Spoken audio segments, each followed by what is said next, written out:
A partir deste momento, preside os trabalhos da Casa o deputado Coronel Telhada, do Progressista. Deputado Nichicol, Vossa Excelência tem o tempo regimental. Boa tarde a todos, senhor presidente, colegas deputados, pessoal da galeria. Eu gostaria de, primeiramente, falar sobre o aniversário que o bombeiro completou. 140 anos de bons serviços prestados. Foi fundada em 1880 com 20 homens. Naquela época, o bombeiro era acionado por sino. Não tinha ainda o aparato que tem hoje. Ao mesmo tempo, ontem, eu estive presente no féretro do bombeiro falecido, o cabo. Um momento muito triste. No dia que o bombeiro completa 140 anos, estávamos enterrando um herói. O herói que foi soterrado, já tinha salvo várias pessoas pelo local e, infelizmente, houve essa tragédia, uma tragédia anunciada que eu venho falando aqui todos os dias. Eu tenho dito que falta fiscalização dos poderes públicos para que não construam casas em morros, em encostas. A gente que foi do bombeiro, já cansamos de ver esse tipo de deslizamento. Com a chuva intensa que ocorre em todos os locais em que há casas dessa natureza, vão fatalmente deslizar. Tragédia anunciada.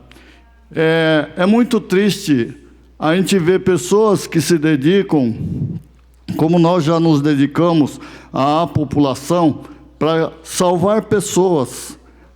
Nós fazemos isso com muito amor, esquecemos das nossas famílias quando nós estamos envolvidos nesse tipo de ocorrência. Então, eu quero fazer um apelo às autoridades que fiscalizem melhor onde se faz casas e que se adote uma política pública de casas populares. É o que falta. Tem tanto terreno plano no nosso país, por que tem que ser ocupado morros? Morros que hoje nos protegem até. As verdes matas estão sendo debeladas para que se possam construir isso em locais proibidos. A ocupação da mata é proibida, só que ninguém fiscaliza. Vão fiscalizar outras coisas. Aqui tem o deputado Bragato, que já foi prefeito, sabe como é o rigor do Ministério Público nas contas públicas. Essas coisas não são fiscalizadas. É o dever do Ministério Público e do Judiciário ver o que são feitos de casas em encostas. Também, em decorrência das chuvas, houve um tombamento de uma árvore praticamente dentro da residência, de uma residência, e nós tivemos a oportunidade de até interferir, porque o estrago foi muito grande. Na casa da senhora Josina Dias dos Santos, de mais de 80 anos, deficiente física, a árvore ficou tombada para dentro de casa, a Defesa Civil se negou a ir tirar porque a árvore é da rua. Compareceram para poder retirar a árvore o Alto Tanque 04205, comandada pelo Sargento Melo, que inclusive está para se aposentar, Cabo Tadeu, Soldado Pinheiro, o Alto Bomba 04105, comandado pelo terceiro sargento Gilberto, Soldado Mozart, Soldado Gilmar, Soldado Gilbert e Soldado Giovanni. Eu quero agradecer essa intervenção, porque nós tivemos que interferir para que essa árvore fosse retirada do local. Nós também estamos apresentando um projeto de lei de retirada de 50% do valor das multas de bafômetro para ser destinado ao Corpo de Bombeiros. O Corpo de Bombeiros hoje, sabidamente, está sem recursos dos municípios, que o senhor ministro Ricardo Lewandowski achou inconstitucional a cobrança de taxa de combate a incêndio. A obrigação é do Estado, o dever do Estado. Entretanto, os municípios que nós moramos estão ficando sem corpo de bombeiros. Obrigado, senhor presidente. Sobe para as suas palavras o deputado Mauro Bragato. Senhor presidente, deputado Telhada, senhoras deputadas, senhores deputados, público que nos assiste aqui e, acima de tudo, a TV Alesp. Recebi, senhor presidente, nesses dias um boletim econômico da Unesp. Importante frisar aqui. E quero destacar que a universidade, após 3 anos de trabalho responsável, mantém há 1 ano receitas superiores às despesas, permitindo o crescimento das reservas financeiras e um superávit de 32 milhões no final de janeiro de 2020. Quero enaltecer e cumprimentar o trabalho da reitoria da Unesp, na figura do reitor Sandro Roberto Valentini, pelo trabalho de recuperação orçamentária da instituição nos últimos anos, e também o excelente trabalho da secretária de Desenvolvimento Econômico, Patrícia Ellen, que segue a linha da gestão do governador João Dória. É um trabalho de sustentabilidade e responsabilidade econômica da universidade, que trabalhou fortemente para o crescimento da reserva financeira, gerando um superávit de cerca de 32 milhões em janeiro deste ano.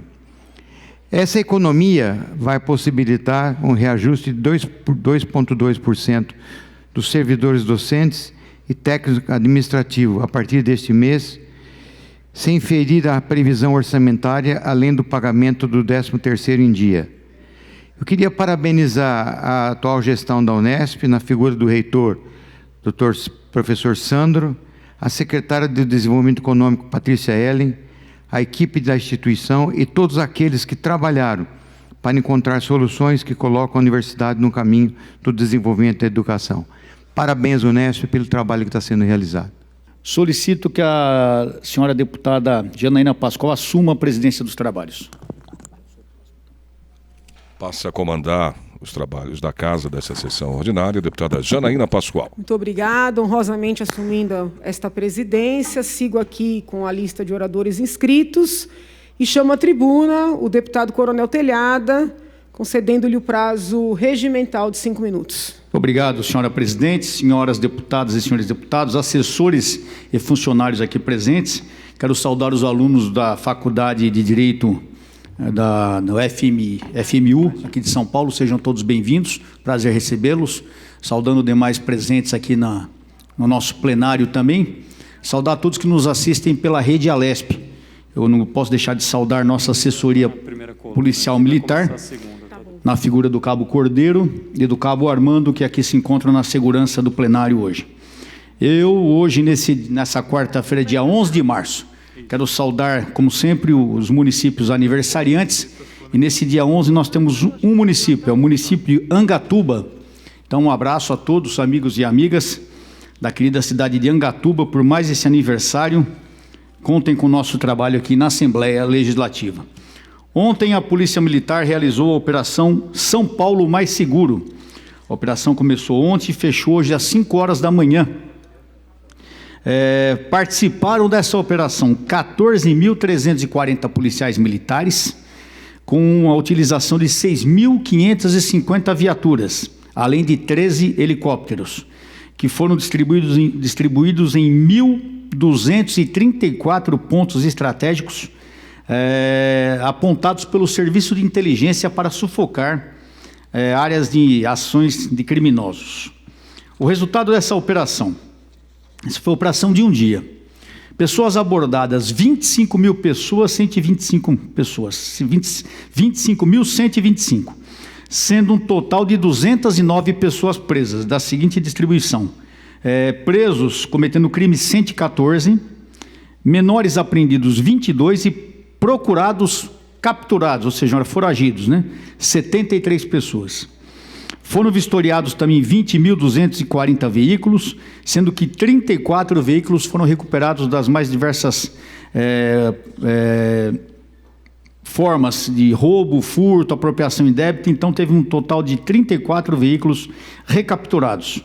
Foram apreendidas 7 armas e apreendido 10 quilos de droga também no total da operação. Lembrando que isso aqui são apreensões distintas, né? Então, é um resultado que mostra o trabalho forte. Só nessas 7 armas que foram recolhidas, nós não temos como escalonar ou como até mensurar o número de crimes que foram evitados. Quando a gente apreende uma arma, esse trabalho de prevenção da polícia é um trabalho complicado, porque você previne o crime, mas isso não tem resultado, não aparece.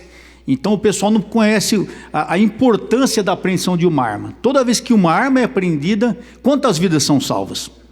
Quantos crimes são evitados? Então é muito importante esse item, a apreensão de armas, e muitas vezes as pessoas não dão valor. Quero aqui compactuar com o que disse o meu amigo Coronel Nishikawa sobre o nosso Corpo de Bombeiros. Ontem nós aqui já falamos, foi o sepultamento do Cabo Batalha, que o corpo já estava desaparecido há 7 dias no soterramento lá no Guarujá. Não há qualquer dúvida quanto à excelência do trabalho do Corpo de Bombeiros da Polícia Militar. E eu tenho aqui uma PEC, já é a segunda vez que eu estou entrando com essa PEC, tentei no mandato passado, foram empurrando com a barriga, o governador empurrou e não fez nada. Estamos novamente com essa PEC, agora a PEC 07/2019, que fala da emancipação do Corpo de Bombeiros. Já falei com o senhor governador sobre essa emancipação, já falei com vários secretários da importância de nós emanciparmos o Corpo de Bombeiros. No Brasil todo, nós só temos 2 estados que o Corpo de Bombeiros é subordinado à Polícia Militar, é no estado de São Paulo e no estado do Paraná. No mundo todo, polícia é uma coisa e bombeiro é outra, são serviços distintos. Aqui em São Paulo, o pessoal continua nessa velha forma de se deixar o bombeiro subordinado à Polícia Militar.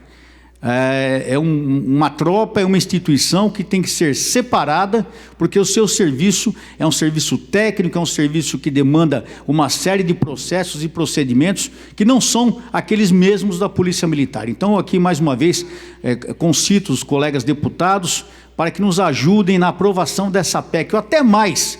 Eu mando mais uma vez uma solicitação ao senhor governador João Dória, para que faça essa emancipação através do Executivo. Ficaria muito mais fácil vir um projeto do Executivo fazendo a emancipação do Corpo de Bombeiros, sendo que todo mundo vai ganhar, a sociedade vai ganhar, a instituição vai ganhar, e todos sairão ganhando, porque quando nós tivermos um corpo de bombeiros emancipados, nós teremos um aperfeiçoamento técnico muito melhor, um emprego de verbas muito melhor, teremos os bombeiros voluntários e os bombeiros municipais agregados sob a égide do bombeiro militar. Então toda a sociedade vai ganhar e com certeza será uma atitude que salvará muitas vidas, porque quando há essas desgraças, acidentes, incêndios, catástrofes, todo mundo adora falar do Corpo de Bombeiro, todo mundo vem, elogia, bate palma, fala que devia ganhar mais, mas passou dali 2 dias e ninguém lembra mais. E novamente o bombeiro está na situação que estava há tempos atrás.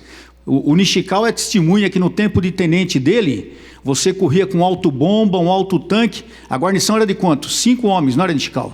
5 homens. Hoje a guarnição, quando corre muito, corre com 3. Quando corre muito, porque normalmente corre com 2 também. E já teve caso de carro de bombeiro pegar fogo e incêndio, porque o motorista teve que se afastar para ajudar na linha de combate ao fogo e o caminhão acabou sendo envolvido pelo incêndio e perdemos o caminhão. Então é uma coisa que o povo não sabe, as autoridades teimam em não saber, mas a realidade está aí. É necessário a emancipação urgente do Corpo de Bombeiros Militar do Estado de São Paulo. Peço para que minhas palavras sejam encaminhadas ao senhor governador João Dória. Senhora presidente, muito obrigado. E nesse momento a deputada Letícia Aguiar tem a palavra. Obrigada, senhora presidente, deputada Janina Pascoal, coronel Telhada. Quero cumprimentar a todos que estão aqui nos assistindo na galeria, os nobres pares, a todos que nos acompanham também pela TV Alesp, aos servidores dessa casa. Quero deixar registrado aqui, mais uma vez, o meu apoio ao programa Escola Sem Partido. É um programa que visa fazer o enfrentamento de doutrinação partidária, ideológica, política dentro do ambiente escolar. O ambiente escolar, de fato, tem que ser um ambiente de ensinamento, né, e não um ambiente de qualquer tipo de manipulação, doutrinação.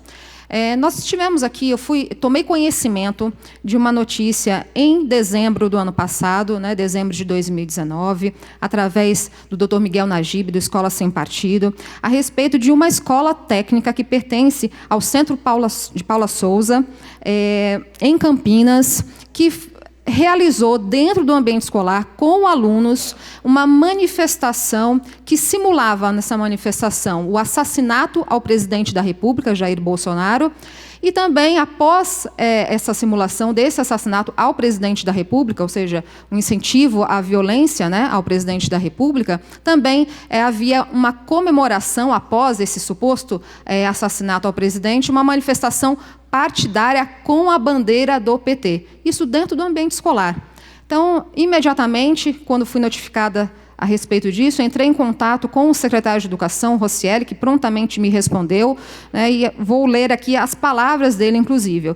Inadmissível que ocorra a manifestação em ambiente escolar com bandeira de partido político. É um ato que não agrega em nada na aprendizagem. Ao contrário, tira o foco do que é essencial. Trata-se da Escola Técnica do Centro Paula Souza. Pois bem, e eu pedi que providências fossem tomadas a respeito disso, que isso não pode acontecer dentro de um ambiente escolar. Nem incentivar alunos a fazerem esse tipo de manifestação, especialmente, né, a questão da violência contra um presidente da República, seja ele qual for, mas também a questão da bandeira partidária dentro da escola.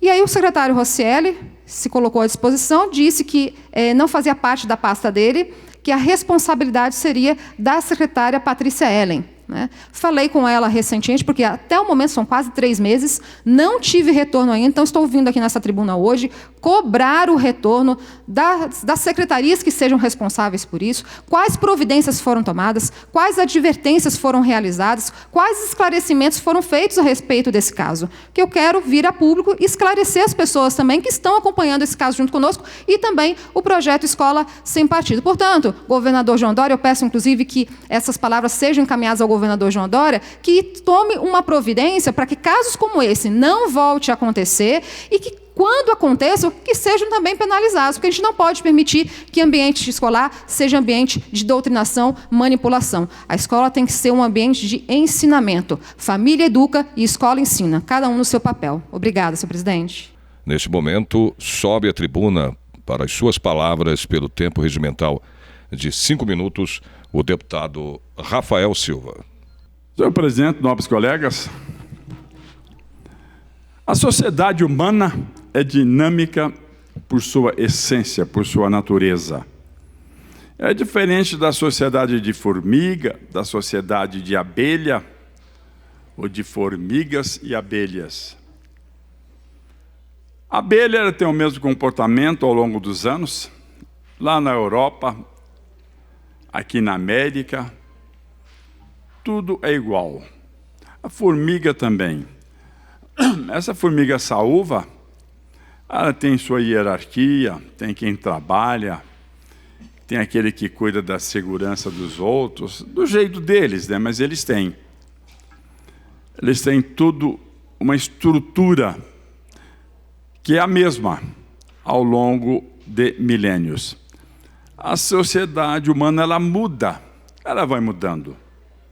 Esse dinamismo faz com que a realidade de 200 anos atrás não seja a mesma realidade de hoje.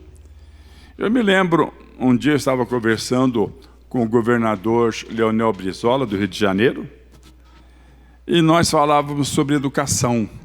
Ele e o Darcy Ribeiro, eles têm um trabalho muito bonito nessa área. E o Brizola me falava, quando ele foi governador do Rio Grande do Sul, ele falou que construiu 6.000 salas de aula. Essa sala de aula dele poderia ser construída embaixo de uma mangueira, embaixo de uma árvore, num terreno todo aberto. Ele falou, hoje, esse hoje dele é de quase 20 anos, mais ou menos, ou mais de 20 anos. Ele falou, hoje não. Hoje a escola tem que ter segurança, tem que ter muro, tem que ter controle, tem que ser escola de tempo integral, para que realmente ela possa cumprir a sua missão. Então, tudo isso mudou. mudou não é de 200 anos para cá, não, de 50, 60, 70 anos para cá. E, de repente, eu vejo que na política ou na comunicação, nós mudamos muito pouco. De repente, eu vejo aquele comportamento lá do passado, do católico contra o huguenote. O huguenote era o protestante. Era o protestante. E essa é uma denominação que deram a ele de forma pejorativa. Na noite de São Bartolomeu, ou no massacre de São Bartolomeu, dezenas de milhares de huguenotes ou de protestantes foram assassinados. Seus corpos jogados nos rios. Mas por quê?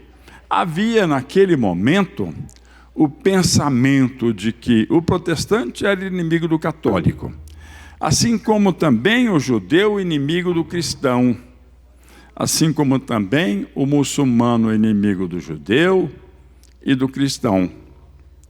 Então, a quem interessa essa bipolaridade? A quem interessa o maniqueísmo? Alguns grupos. Infelizmente, no mundo atual, nós vemos a reedição de toda essa história, de todo esse pensamento. O maniqueu viveu há muito tempo. E aquele pensamento do bem e do mal não deveria ser mais uma realidade nos dias presentes, mas é. Interessa até mesmo nos Estados Unidos, que tem o povo bem mais esclarecido. Lá também, olha, o fulano vai colocar o nosso país do lado da esquerda, né? Ou vai esquerdizar, né? Vamos criar essa palavra.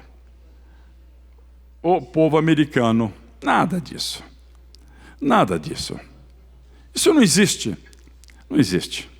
O que é esquerda e direita? Esquerda e direita hoje rende lucros para alguns grupos políticos que querem realmente, usando a outra como mal e a dele como bem, levar a vantagem. Isso é de um lado, é do outro lado.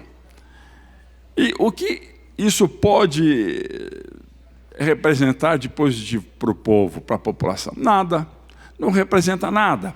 Você passa a criar facções que acabam não enxergando a realidade do mundo que deveria ser desenvolvido. Não enxergam a realidade. Ou culpa da esquerda, ou culpa da direita, ou culpa não sei de quem, e as pessoas levam vantagens, mais vantagens. A educação, ela pode ser o ponto de partida para que o camarada busque a capacidade de reflexão.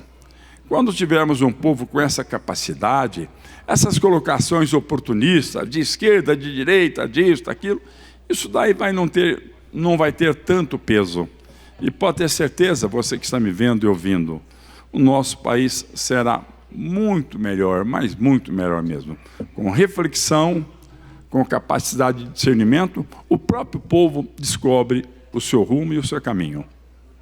Deputada Janaína Pascoal volta mais uma vez à tribuna para a sua fala nesse pequeno expediente. Presidente. Cumprimento Vossa Excelência, todos os colegas, em especial a deputada Letícia, por ter convidado a Guarda Mirim. Sejam muito bem-vindos. Já fizeram o tour aqui na Assembleia? O tour guiado?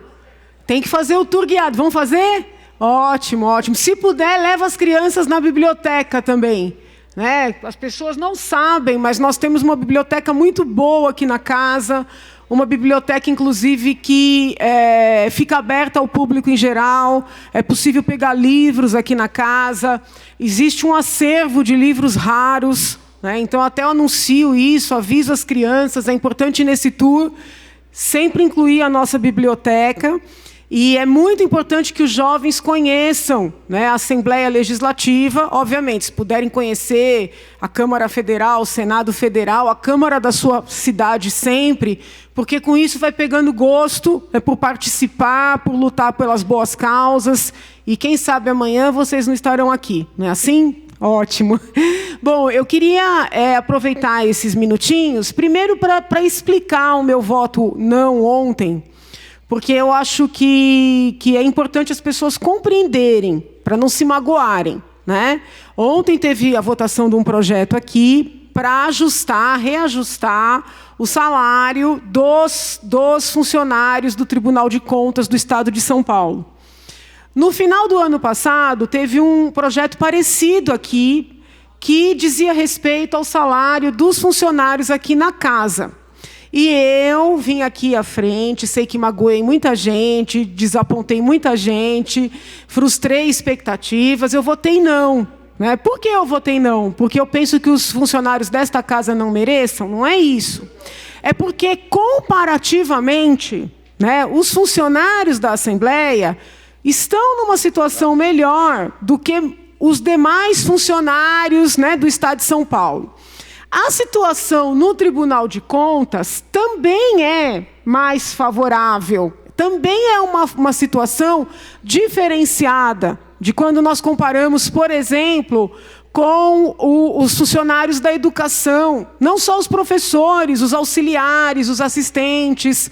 Então, eu não entendi que seria correto, numa situação de crise, nós reajustarmos justamente, né, os salários daqueles que estão numa situação melhor. Lembrando ainda que o Tribunal de Contas é um órgão do Poder Legislativo. Então, não deixaria de ser uma forma de aumentar, né, os vencimentos, vamos dizer assim, do próprio Poder Legislativo. Com isso, eu não estou criticando de maneira nenhuma os colegas que entenderam por votar sim.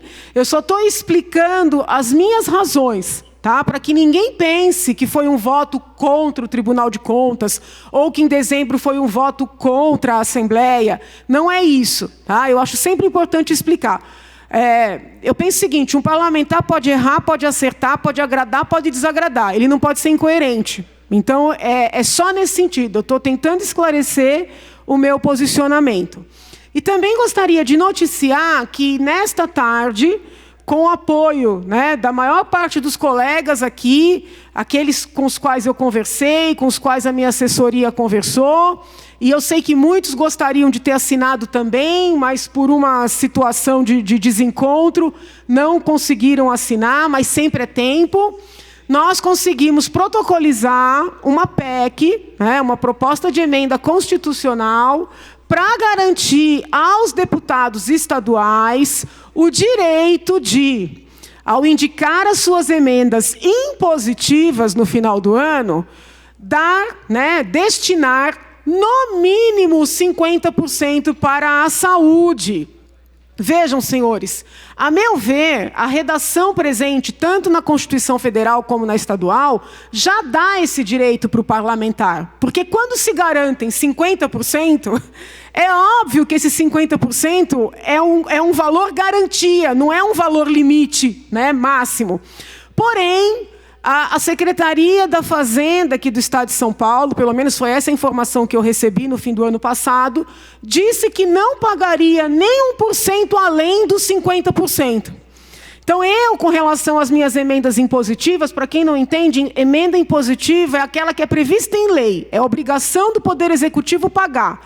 Eu, no final do ano, indiquei 80% das minhas emendas para a saúde. Quando chegou no último dia, em 1 minuto eu encerro, senhor presidente, 1 minuto. Quando chegou no último dia, disseram, você vai perder todas essas emendas, quem está na ponta não vai receber, porque a gente só vai pagar 50% para a saúde. Eu tive que, na correria, junto com a assessoria, reverter todo o trabalho que nós tínhamos feito para tirar 30% para a saúde e mandar para outras áreas. Muitos colegas passaram pelo mesmo apuro, né? Então, naquele momento, nós conversamos ali no fechado do ano de que era necessário fazer uma PEC para deixar bem claro que é no mínimo 50%. E fizemos essa PEC acrescentando literalmente a expressão no mínimo. Praticamente todos os colegas apoiaram, foi protocolizada hoje, e aí eu peço o apoio dos colegas que assinaram, dos colegas que não puderam assinar por qualquer situação, e especialmente do presidente desta casa, para que nós aceleremos o trâmite dessa PEC, que não é para mim, não é para o colega A ou para o colega B, é para o Estado de São Paulo, é para a saúde da população. Muito obrigada, senhor presidente. Sobe a tribuna neste momento para a sua fala pelo tempo regimental aqui nesta sessão ordinária no plenário Juscelino Kubitschek, o deputado Frederico Dávila. Senhor presidente, prezados colegas, gostaria aqui, rapidamente hoje, de agradecer ao vice-governador Rodrigo Garcia pela sensibilidade que teve em relação aos produtores rurais do Estado de São Paulo, em relação à maldita resolução de número 59 de 2018, feita no dia 21 de dezembro de 2018, no apagar das luzes do então governo, que prejudicava e muito os produtores rurais de todo o Estado. Ontem, a bem dizer a verdade, anteontem, foi publicada a resolução 13 de 2020 da Secretaria de Agricultura e Abastecimento, revogando os artigos 21, 30, 33, 39 e 56 da resolução 59 de 2018 da SAA.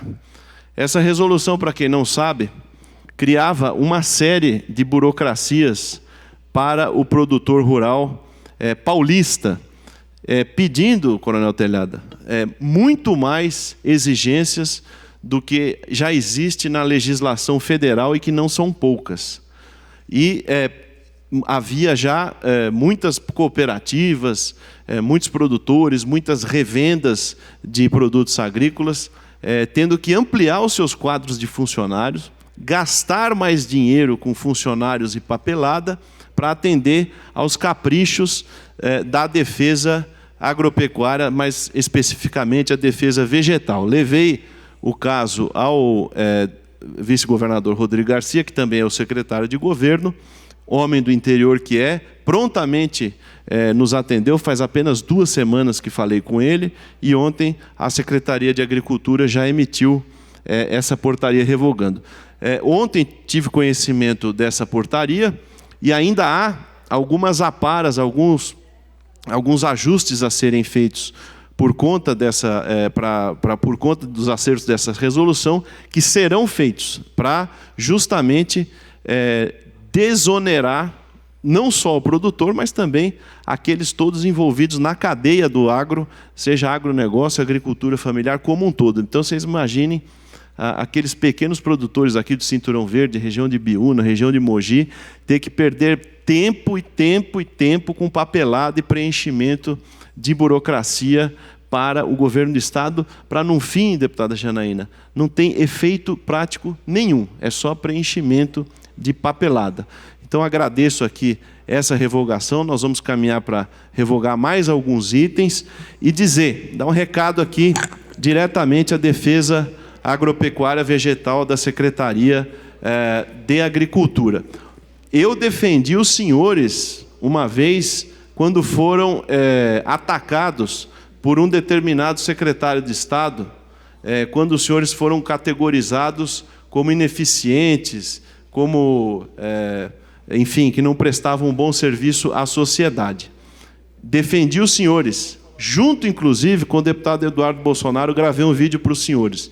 E os senhores fazem um papelão desse com o produtor rural paulista. Os senhores têm que fiscalizar defensivo falso, os senhores têm que fiscalizar mau uso de defensivo, praticado por alguns setores aí, que nós sabemos muito bem quem são, e não ficar atormentando a vida de quem trabalha corretamente e já segue toda a legislação federal. Então, vocês da defesa vegetal e o, então, postulante da defesa à época, e também secretário à época, queriam, sim, criar cargos, comprar mais carros, para ter consigo mais gente para fazer campanha eleitoral para si. Nós sabemos o que está por trás disso e a defesa não pode compactuar com esse tipo de perfil, utilizando um órgão técnico para fazer política. Obrigado, senhor presidente. Boa tarde a todos, boa tarde à